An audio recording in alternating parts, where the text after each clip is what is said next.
ఆజ్ కీ బాత్. నేను ఈ దేవుణ్ణి, ఈ విశ్వపు మూల సత్యాన్ని, మీ ఆత్మలలో వెలిగే శాశ్వతమైన జ్యోతిని. మీరంతా నా సంతానమే, నా రూపురేఖలే. మరి నా పేరిట ఎందుకీ కుల మత వైషమ్యాల రేఖలు?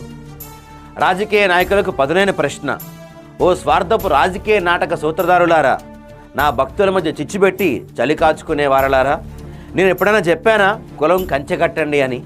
నేను ఎప్పుడన్నా ఆదేశించానా మతం పేరిట మానవత్వం చంపండి అని?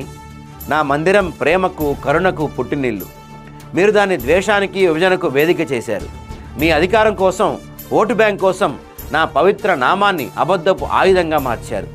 సాటి మనిషిని మనిషిగా చూడలేని కులం, అది నా సృష్టిలో లేని మీ మానవత కల్పిత కాలుష్యం అని సౌరం జితేంద్ర గారు పంపించారు. ఈరోజు ఆజ్ కీ బాత్లో చాలా మంచి లైన్స్ పంపించారండి. నిజంగా ఈ కులాలు మతాలు ఇవన్నీ మనుషులు సృష్టించుకున్నవే.